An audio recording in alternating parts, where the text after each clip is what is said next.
Right. So my name is Dr. Rich Hall, and I am the current president of the Association of Black Psychologists, Cincinnati chapter. And I am with you today to talk about stress and anxiety, managing stress and anxiety. This is something that we're doing in collaboration with the Center for Closing the Health Gap. I'm joined today by three other panelists who you will hear from today in this hour. First is Dr. Kathy Berlew, who is also on the call, and Tracy King, and then Dr. Adam Evans, and I will give them an opportunity to introduce themselves. And then Dr. Kathy Berlew will be talking today about presenting stress and coping. And then I will be talking today about psychological and physiological effects of stress and anxiety. Dr. Adam Evans will be teaching about coping strategies, and Dr. Tracy King will be talking about suicide prevention and signs of suicide. So glad to have you. And now I will have each panelist introduce themselves, followed by Dr. Kathy Berlew and her presentation. Dr. Berlew, you're muted. Hello, everybody. I'm Kathy Berlew, Professor Emeritus at the of Psychology at the University of Cincinnati, and I've been at the Crossroads Center since since I was born. It feels like it's a substance abuse clinic. And later, when it's my turn, I'm going to be talking about a study that the National Association of Black Psychologists conducted. Thank you, Dr. Berlew.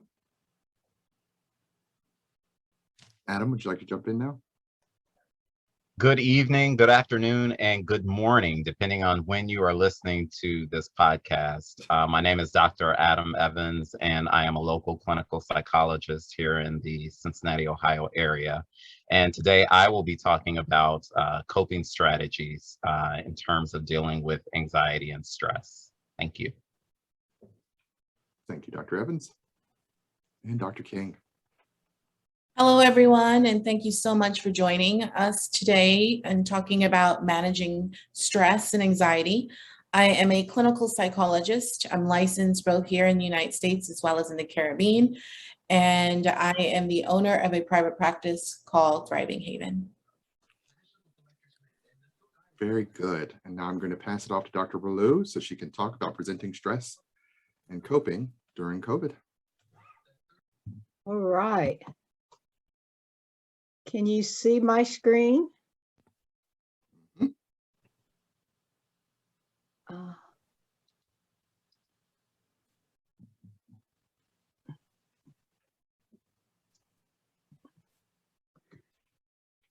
Oops. So I want to share a project that I've been involved in for maybe the last 6 months or so. And it's with the National Association of Black Psychologists.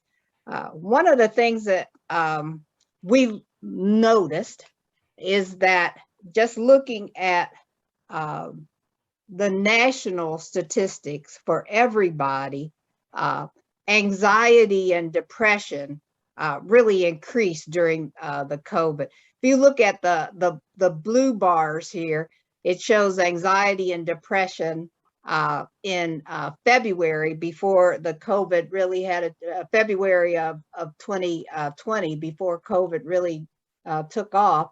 And then if you look at the bars in orange, at least orange on my screen, you can see how anxiety and depression both went up.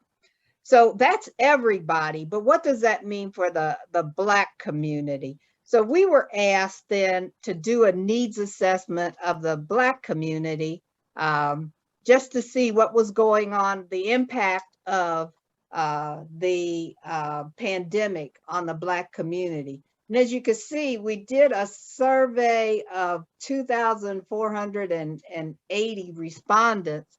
And although we have some respondents in Ohio, you can see our primary sites were not Ohio, but I think much of what many of our conclusions certainly apply to Ohio. So what did our what did our respondents tell us? Our respondents told us that anxiety and depression was a concern within the Black community as well.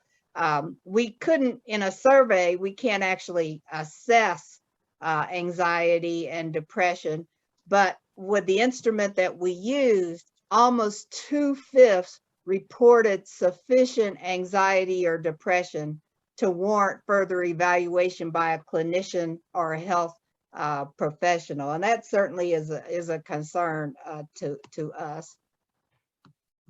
I'm trying to advance here.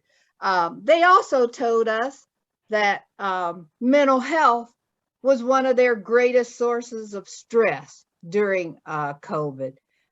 They 1/4 described their mental health as either fair or poor, and 16.8%, although it's not a large number, was a concern to us that even that many were saying that they were taking, that they had received mental health counseling within the past months. So then we looked, and Dr. Evans will say more about this locally. We looked to see how are people coping? What are the strategies that they're using for coping? And one of the nice things is that they reported more positive strategies, which are in green, than negative strategies. The positive strategy that was endorsed the most, and I'll call it social support, but it was talking with family and friends. And we'll probably talk more about the importance of social support during the COVID later on. But social support was very important, but there were some negative coping strategies too. They reported, too many reported eating more often, sleeping more, and although not very high, some reported increased substance use. When we asked them about their top sources of stress, they reported finances, mental health, physical health, and impact on the family. And when we asked them about their worries, you can see that the biggest worry here was about other family members contracting COVID, and followed by getting COVID themselves. They talked about some of the impact on some of the social determinants of health. Many of our respondents talked about food insecurity, education, housing stability, economic stability. And then it was concerning to us that many said they just wish they had more support during the COVID, and either informal or formal support.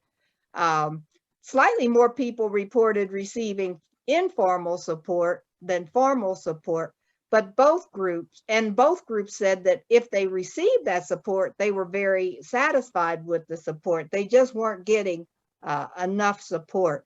That has something to do with the coping that'll probably come up in our discussion as well. Since we were interviewing Black folks, we wanted to know something about race and COVID, the race discrimination and COVID. And almost a quarter said that they worried about the intersection of their race and the effects of COVID, meaning that they thought they were more exposed than other people, and then if they were more impacted than other groups. And that was a concern to us as well. And interestingly, there's a scale called cultural mistrust. And on the cultural mistrust scale, the bars are showing how much cultural mistrust there was. And the message is, the more cultural mistrust, that is, the higher their scores on the cultural mistrust, the less likely they were to either have taken the vaccine or to be willing to take the vaccine. And that's a concern to us too, that we know that there are a number of Black folks who are a little reluctant to take the vaccine, and how much of that is due to something like cultural mistrust. I'm going to just summarize now that Our survey, our needs assessment, said that the pandemic had a negative impact on the mental health of Black folks. Many Black Americans reported the need for more support during the pandemic. Black Americans reported that the pandemic impacted a number of social determinants of health, such as food security, education, housing stability, and economic stability. And they did not separate the pandemic of COVID from the pandemic of racial inequity. They saw that the two were very much related to each other. So I hope to get some comments and questions later, but I'll stop for now, Dr. Hall. All right, thank you so much, Dr. Ballou. Okay, and so now this is my part of the presentation where I will be talking about some of the physical and physiological effects of stress. And I also recognize that I tend to talk fast, so I'm going to do my level best to slow down for this presentation.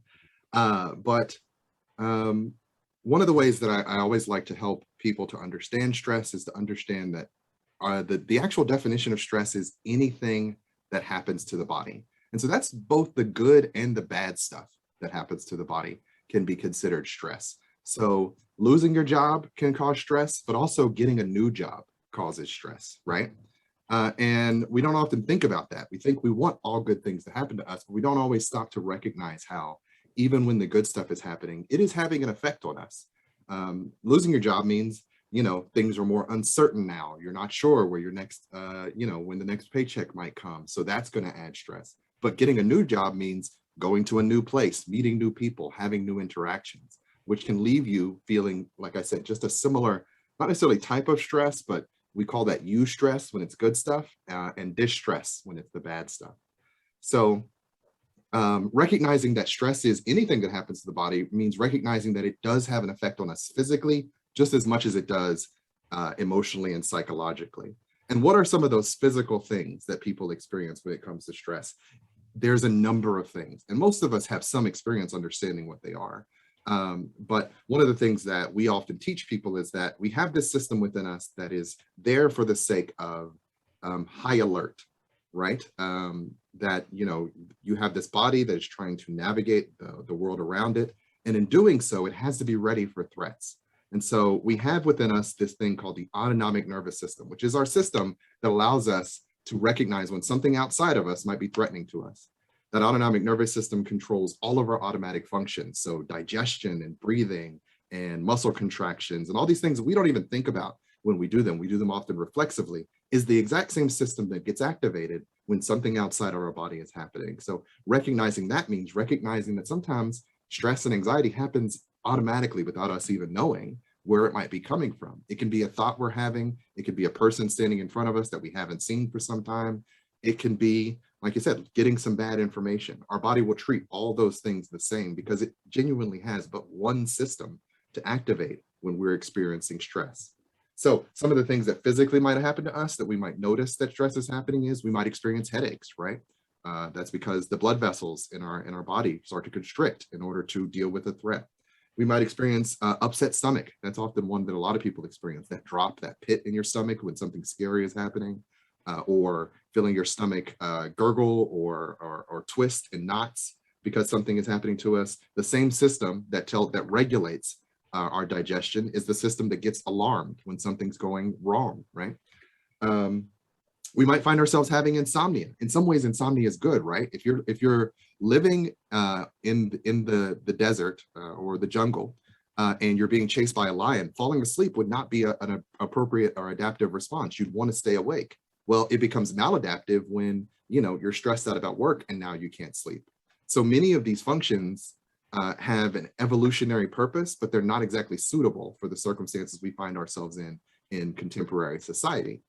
So frequent sickness. So if you find yourself getting sick or having a low immune system, some of that could be the result of stress.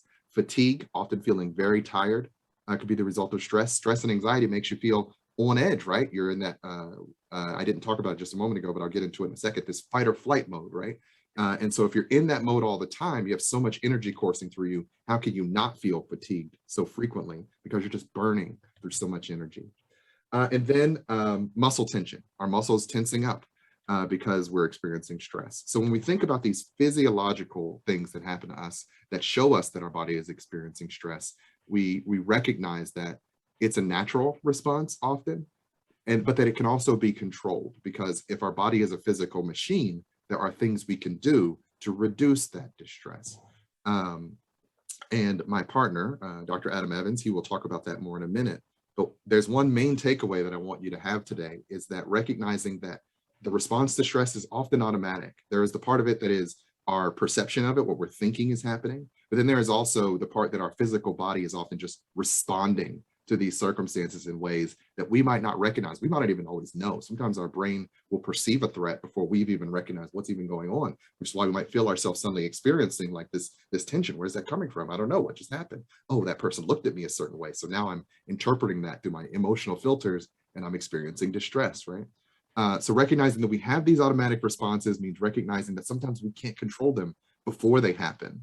But that we can do something after they've happened. One thing that I like to teach my clients is that a neuron is such an interesting little thing that's in our brain, right? Our brain is full of all these tiny neurons, and they either fire or they don't. There's no controlling whether or not a neuron will fire. So you can't always stop yourself from having the thoughts, right? On a physiological level, you can't stop yourself from having the thoughts that may cause you anxiety. But what you can do is control what happens after. So once that neuron fires, can you now teach that sort of thought to go in a different pathway than maybe it's gone on before? So some of what Adam will be teaching you today is ways to cope that can ideally help you develop new pathways on how to deal with when your physiological body is experiencing this distress. Now, what can you do with it so that you can handle it in healthy ways?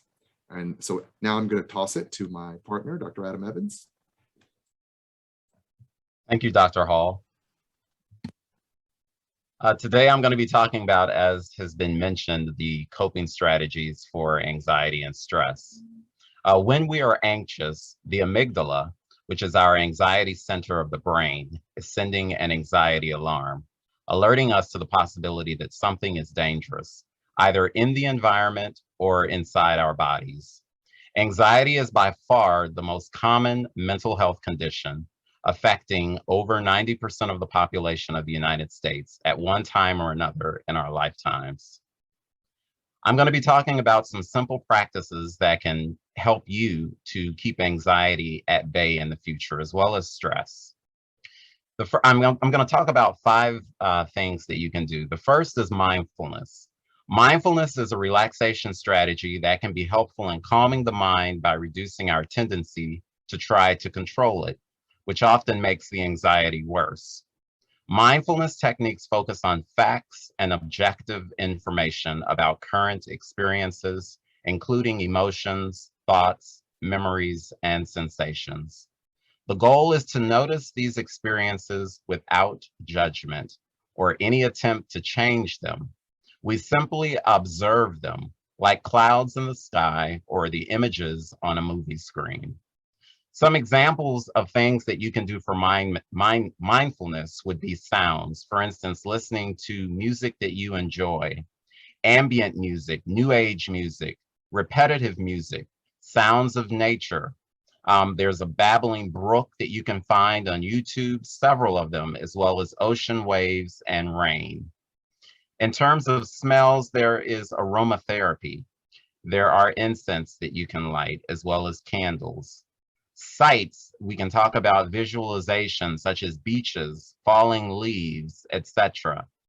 In terms of nature, hiking, swimming, parks, all of those are examples of ways to utilize mindfulness. This next part, I'm going to do an example, which will be deep breathing. Deep breathing is a direct way to calm anxiety by practicing a deeper, slower form of breathing that allows oxygen saturation and stops the release of stress hormones. And it slows our heart rate back down, relieving our anxiety. So, to practice deep breathing, you would sit comfortably and put one hand on your stomach and one hand on your chest. And then you would breathe slowly and deeply so that the hand on your stomach rises, not the hand over your chest. It takes practice. You have to find at least 1 to 2 minutes several times a day to do deep breathing. Do not wait until you are really anxious to start this technique. Practice when you aren't anxious so that it will work when you need it. So let's practice. I'd like for you to rate your level of anxiety and stress right now. And I'd like you to rate it using a scale of 0 to 10, with 10 being the most anxious and stressed, and 0 being cool as a cucumber, meaning no stress. And what I'd like for you to do is to place one hand again over your chest, one hand over your stomach. And I'd like for you to breathe just normally, and I'd like for you to take notice again, which hand is rising first? Is it the hand over your chest or the hand over your stomach?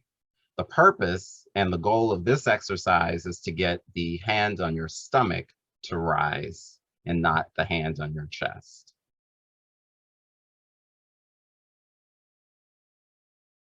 Now, as you prepare to exhale, I would like for you to exhale over a total of 25 seconds. And I'm going to use my trusty little phone here to start.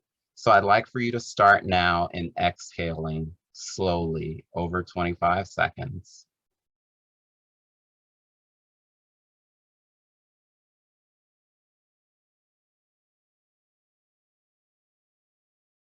And if you can't make it, that's okay.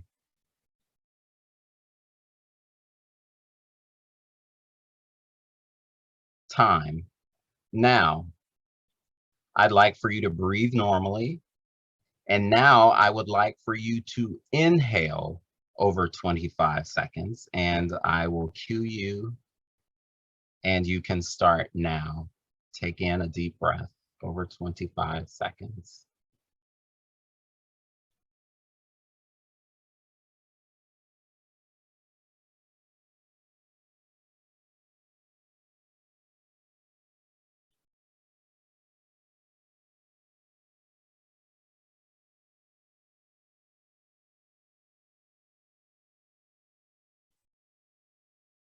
And time. Now, earlier I told you to rate yourself on a scale of 0 to 10. So I'd like for you now to re-rate yourself and just keep in mind what that score is. Again, this is the first time, this is one exercise, but hopefully you will find that as you re-rate yourself, that your anxiety and stress has dropped, perhaps a number or 2, perhaps 3 or 4. All right. The next coping strategy is called progressive muscle relaxation, and we call this PMR. PMR is a set of exercises aimed at helping us reduce anxiety and tension in the body through the practice of tensing and relaxing groups of muscles. We learn to feel the difference between tension and relaxation and release muscle tension when we feel it. It works best if practiced regularly. As with any skill, relaxation takes time and practice to master. Number 4, change your self-talk. Anxiety often results in talking and thinking about ourselves in very negative ways. These negative messages, in turn, feed our anxiety, which increases catastrophic thoughts, and on and on. When our thoughts are telling us that we are headed for disaster, it is only natural that our body would respond with heightened vigilance, rapid heart rate, tensed muscles. Our bodies are programmed to deal with danger by getting ready to fight or flee. The simple act of changing our thoughts can change our body's response to a calmer state. For instance, if you had a thought of, I'm going to get fired if I'm late, this can be changed to, while it isn't good to be late, I am not in danger of losing my job. Another thought might be, everybody hates me. This can be changed to, Sometimes I feel insecure about people liking me, but I am a friendly, warm, and likable person. Number 5, staying in the present. Anxiety is very often a future-oriented condition. We worry about what might happen, the persistent what if that can never be answered in the moment. A way to remain present is by using the strategy of grounding. Grounding is a set of simple strategies that can help you detach from emotional pain, for example, anxiety, anger, sadness, self-harm, stress.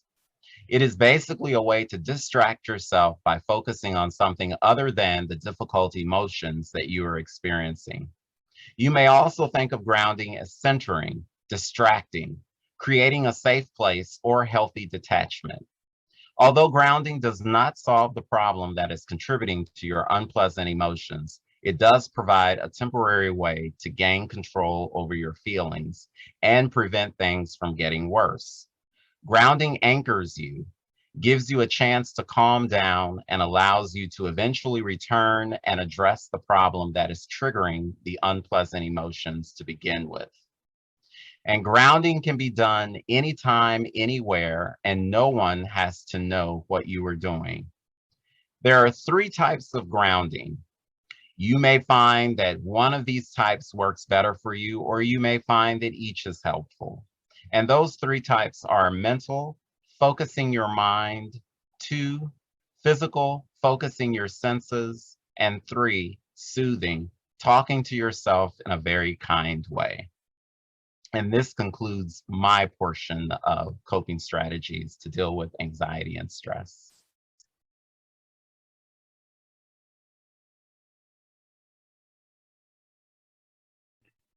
I guess it's my turn. I'm gonna see if I can share quick.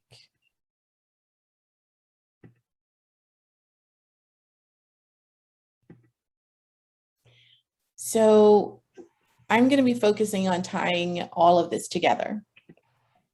As we've been talking about stress and anxiety, one thing to highlight is to recognize that stress as well as anxiety has its impact on our physical health, but also our mental health.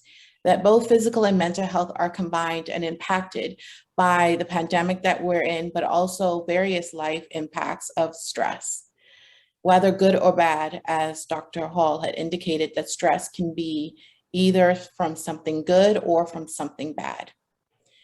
But as we go through stressful situations, we find that our body may be able to handle those stressful situations.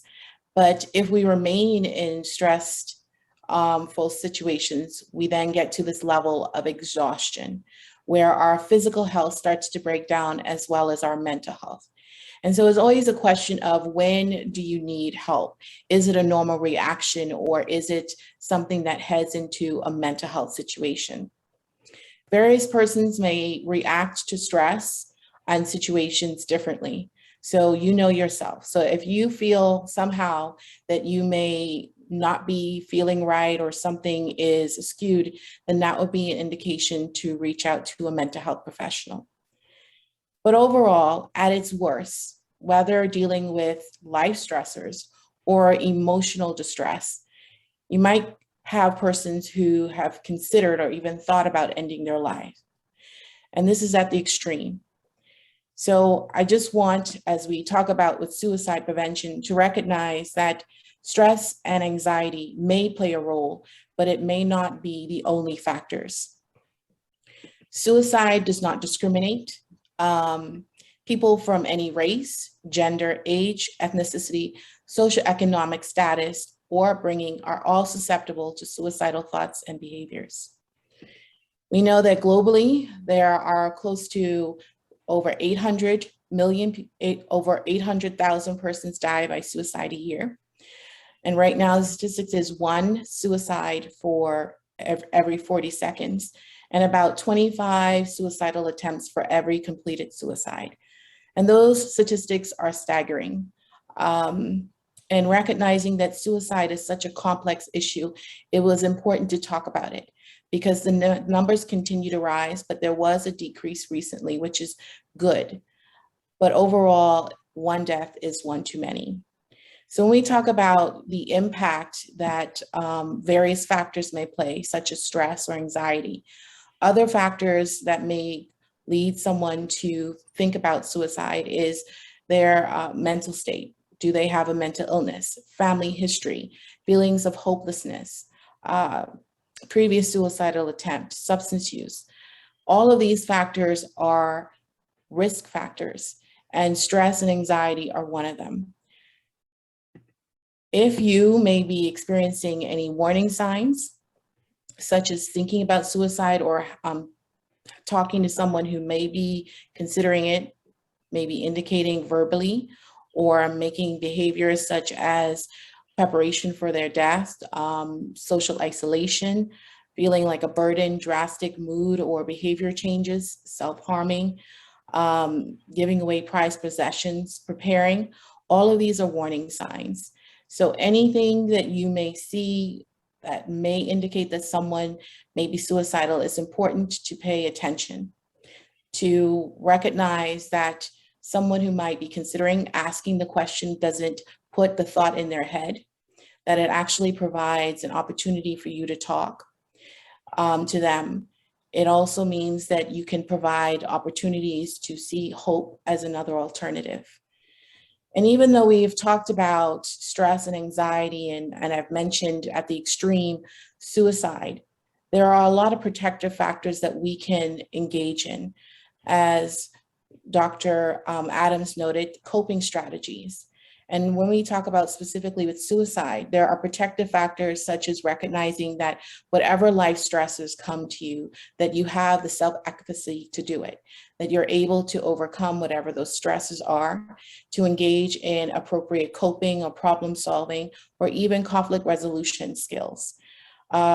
Making sure that you take care of yourself, whether it's going and getting clinical care for health issues or mental health issues. Making sure that you rely on your cultural or spiritual religious beliefs, making sure that you have the necessary social support that's around you.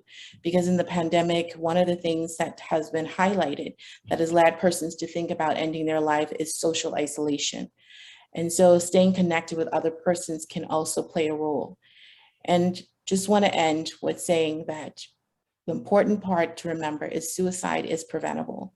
And even if you're going through the stress of life or anxiety or any kind of emotional, psychological issues, if you are considering ending your life, to reach out and get help, or if you know someone, please get them the help that they need. And that's the end of my presentation.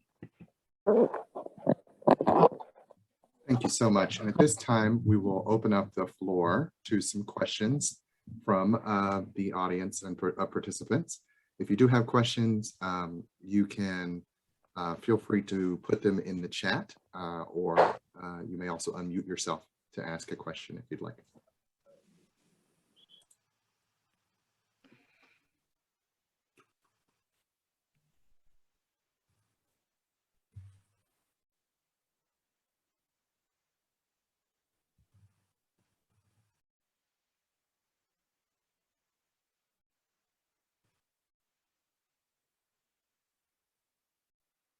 I have a question if nobody has a question. Sure. So Dr. Burlew, you talked about the research that was done. In the research, were there a lot of persons that may have gotten to the point where they think that they wanted to end their life in the midst of the pandemic and all of the life stressors? Thank you for that question. We have limited information on that because the IRB, which is an ethics committee for people who have not heard of the IRB, the ethics committee didn't want us to ask much about suicide just because in an online survey, if we couldn't address it, so they didn't want us to ask much about it. So having said that, though, Dr. King, we know that anxiety and depression and emotional distress are all factors that are related to suicide. And then the hopelessness that Dr. Evans mentioned, all of those are related to suicide. So, and I think there's data to suggest that suicide has increased during the COVID. Thank you for answering that question. Mm-hmm. Hi, we have a question from Nicole Hall saying, have any of you seen a rise in anxiety and depression in the younger population? And if so, how are you dealing with it?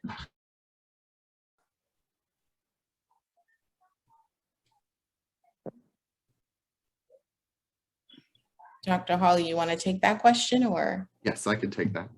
Definitely, we are seeing that a lot of parents were reporting depression, anxiety, largely from social isolation. For some of us older folks, we can kind of tolerate a certain amount of isolation a lot better than young people.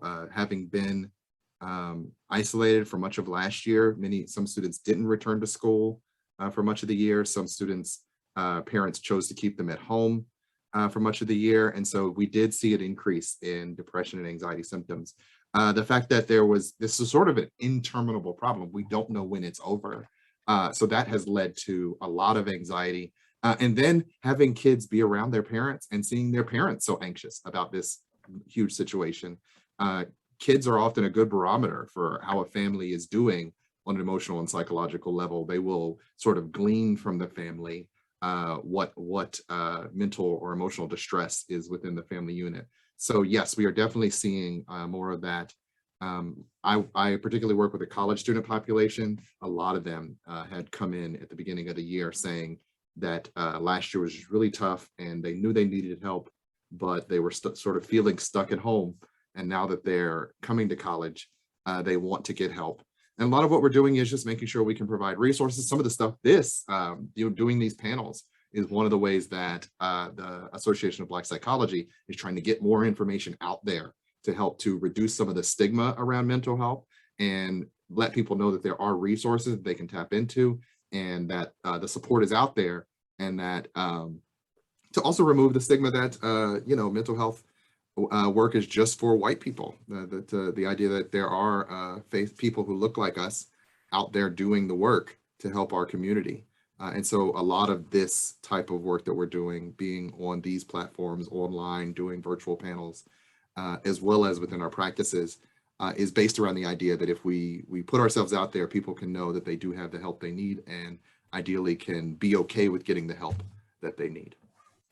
And I just want to chime in and add to that. And I think it's a great question. And we have to remember, too, that when we're talking about the younger population, stress, anxiety, and depression will be expressed differently amongst this group, particularly with school-age kids. You may see more acting out, more school refusal, things of that nature. If you are seeing a pattern that is significantly different from how your child has behaved in school, then it is likely that that child is experiencing some form of anxiety and depression, and that hopefully will spark you to talk to the pediatrician about the behaviors that you're seeing. We So have I don't really see children or adolescents in my practice, but through my church, people have reached out to me. We've done some educational groups on suicide. I should have brought Dr. King in to do some of that. And the reason that we were asked to do that is that in the community in which my church is located, College Hill, North College Hill area, that there were just a number of kids who were experiencing some emotional distress, and there were some kids that they thought were suicidal. Mm-hmm.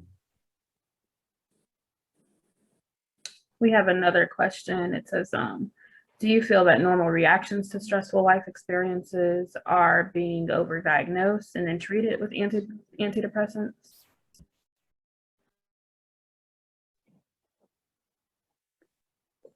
Well, that's a double-edged question. The first part of it, that yes, we are experiencing stressful life experiences. I I don't think personally they're being overdiagnosed. It's I think and this was something Dr. King said earlier, that is, if you find yourself or a significant other, if you're not functioning like you normally were able to function, then there is something there that needs to be addressed. Mhm. Yeah. And I'm sorry, I didn't mean to cut you off. Go ahead. It's important to recognize that we're human. And so therefore, certain situations are going to automatically make us feel a certain way, whether anxious or sad. And so it's important to recognize that there is a normal reaction. And then there is a reaction that sustains itself that indicates that you may need assistance or you're not doing well. And one of the things that we talk about is, are you impaired in your functioning, whether at work, home, school, or just your daily life? And you know what your normal function is. And if you see a difference, then that would be a sign that maybe that this normal reaction is now a sustained problematic reaction to the situation or life event. And I would like to chime in and add to that. If you're noticing that your reaction is beginning to impact various areas of your life, whether it's work, whether it's your relationships, then that is a clue that something more significantly is happening. So therefore, it's not a normal reaction at that point, especially if it is sustained over time. So I think those are important distinctions to make. And I've not been familiar or privy to any information suggesting that there is an overdiagnosis of normal reactions. And we all have normal reactions to stressful life events. I think where the issues come in is when those reactions begin to impact our life on a daily basis and in many various areas of our life. So that's an important distinction to be made. Yeah, I often like to tell people that our experience of emotions is a spectrum. So we can have pretty much all the colors of the rainbow at any time in our life, but when big things happen, sometimes it becomes overwhelming. Sometimes when you find yourself being overwhelmed constantly by the small things, that's an indicator that you might need more help and assistance. And because our society has become more well-versed in it, it is now much more of the popular vernacular. And that can feel as if now suddenly it's coming out everywhere. Like now it seems like everybody's depressed. And also the availability of prescription medications means that more people want that quick fix. We're in a very quick fix society right now. So there's a lot more people seeking out assistance and support. And so you might be hearing about it more than you had, say, in the past, even 20 years ago, 10 years ago. But I don't believe that it's necessarily a matter of overdiagnosis. It's just that we are developing more awareness of what these problems look like, the type of effects this can have on our lives, on our careers, etc. And as a result of that, we're now more likely to throw resources at a problem, more likely to suggest that people get the help and support. And so via that, I think, I don't necessarily believe that it's being overdiagnosed. I just think now we're better at figuring out what it is and getting people the help they need. And even with that, there still aren't enough resources for most people to go out there and get the help they need. That's been one interesting thing. I see a lot more stuff online and on social media about go get a therapist, but there aren't enough of us. We've got wait lists. So even in that, it's like society's getting better at knowing there's a problem, but we also know there's not enough of us to go around to help all the people who do need the help and support. The most interesting thing, and I'll close on this with this particular point, is the thing about a mental health crisis is nobody is immune to a mental health crisis. It could be any number of things that could kick you into a mental health crisis. It could be a physiological issue. It could be illness. It could be, death of a loved one. Like any number of things can put you in the place where now you are not as balanced and mentally healthy as you were before that thing happened or before this point in your life came. And so we recognize that. It means that some people will find themselves in a place where they need more help and support, and we'd like it to be a thing that you have access to and the resources to connect with.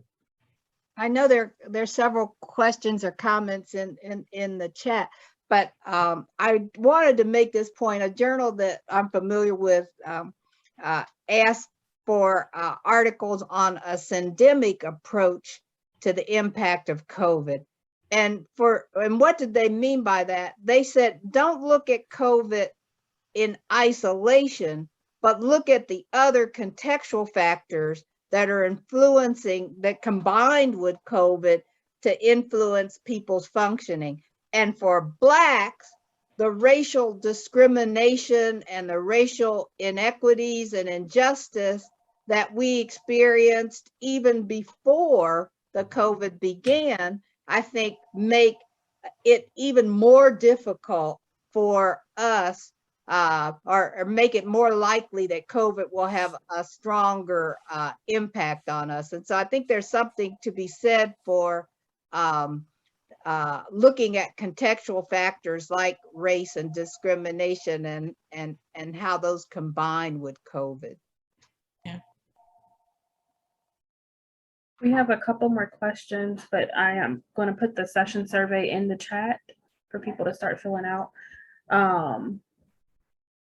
So the next question is, do you think that the coping strategies discussed will work with kids?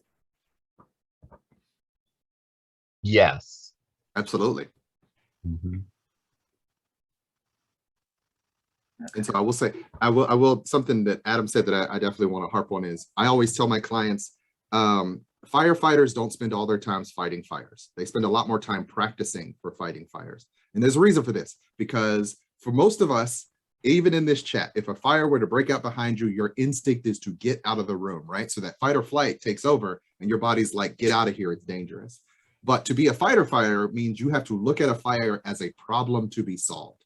So they got to go into this mode that says, I know what I'm doing, even when something is in a 4-alarm blaze, right?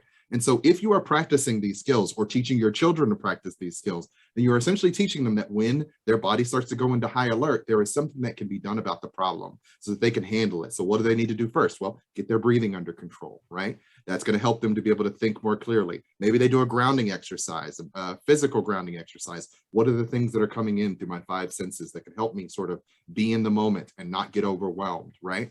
And so recognizing that we need to practice these skills in the calm of the day means that when things are hectic, we are more capable of dealing with them. And so if you teach your children these skills, when things are quiet, when you have a moment with them, when you're interrupting their video games or whatever it is they're doing, their Roblox and their Minecrafts, you are able to get them the tools they need so that when they're freaking out, you can say, okay, we know what to do now. We know that if we start with the breathing and try a grounding exercise, we can get through this very stressful moment together. So yes, I absolutely know that these things can work on children, and I teach the children that I work with these skills all the time. Oh, do you see more aggression in children and some adults since COVID? I'm going to kind of address that, and anyone else can chime in. I want to say that when we talk about stress, your frustration level lowers. And so the things that you'll be able to handle, you might not be able to when you're stressed. And that may be why you may see some of the aggression in children as well as adults, because they are not able to emotionally manage as well as they would have, but also their frustration to things lowers.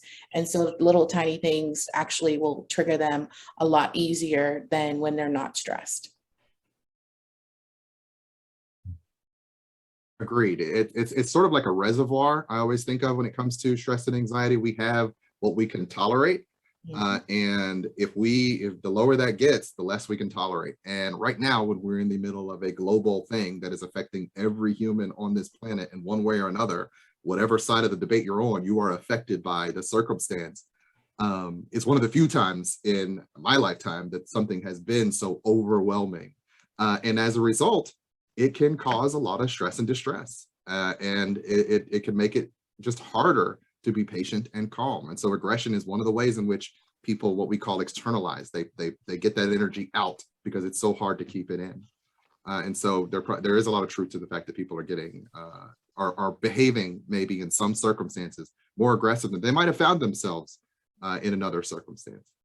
And something else I wanted to add to that, completely slipped my mind, is that also in younger children, you may find an increase in fear. And if you Mhm. think about it, that would make sense because children probably are having a difficult time understanding exactly what this pandemic means, what it looks like. All that they may be aware of is that people that are very close to them are dying and they don't know why.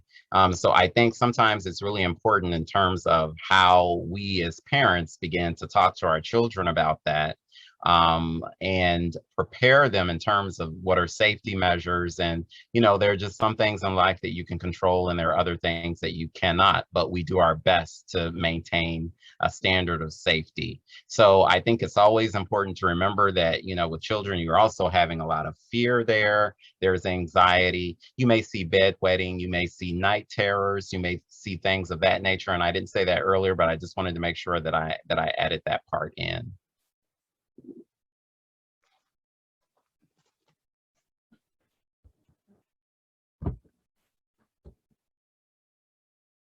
And I think that there is one last question that we'll take. When searching for a possible provider, mental health provider for young adults, what should the parent, caregiver, or social advocate look for and assess to find the best provider?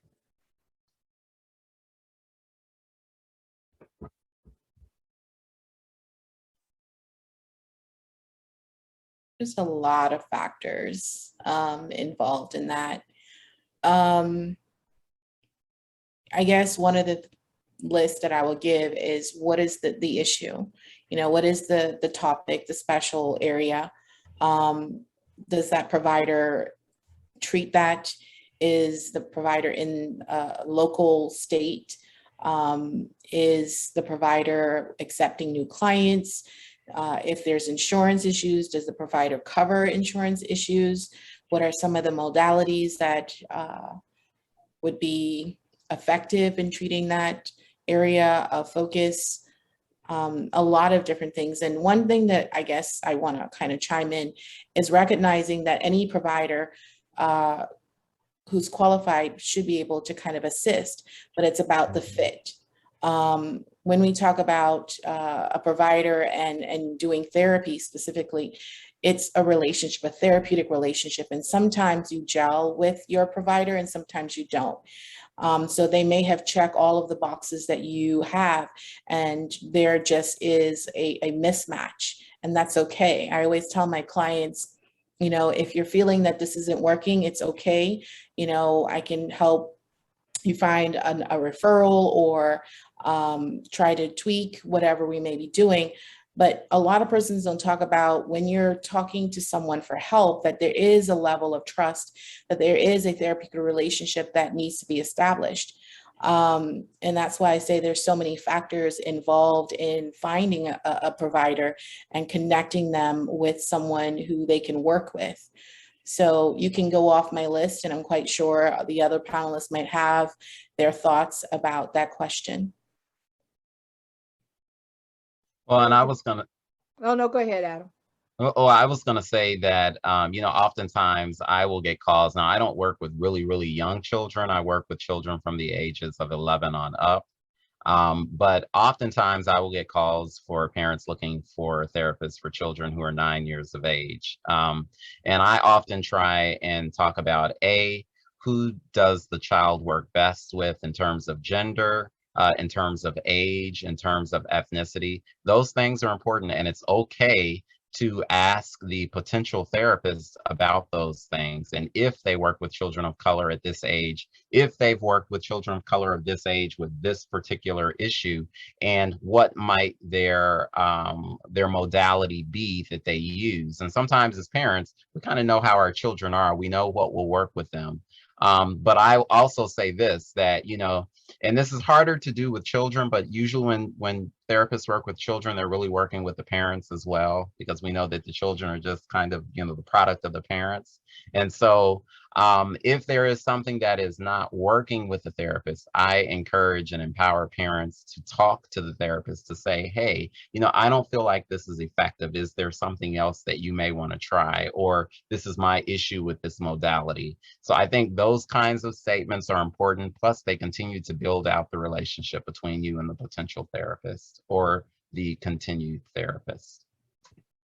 So Dr. Evans said what I was going to say, but he said it so much more eloquently than I was going to say it. The only thing that I'll add is that sometimes it may be that family therapy is appropriate rather than just working with the individual child. So that's something to consider, maybe to talk to the therapist about whether it should be individual therapy or whether it should be family therapy. And let me also add to that also with Dr. Ballou. And again, as you're talking about the presenting issue that you have or that you'd like the potential therapist to address, usually I can say I am pretty good about, thinking about, is this a question or a issue that's better addressed by family therapy? And I just think that that piece is so helpful. So just to chime in with what Dr. Ballou was saying. Mm-hmm. I would also just say, try to find somebody you have a good vibe with. I mean, this is a person you're going to share, or your young person might be sharing their personal experiences with. And so, you might not get it on the first try, be willing to try out maybe a few therapists. And if you got a good feeling about them in the beginning, that might mean it's going to work out better than if you're already in that first session feeling like cold or guarded. That doesn't mean that, sometimes you feel that, and that's just because it's weird to sit across from a person and talk to them about your personal stuff. So don't let that feeling be the only thing that helps you make that judgment. But if you got a good feeling about them, that usually means that it might be a good connection.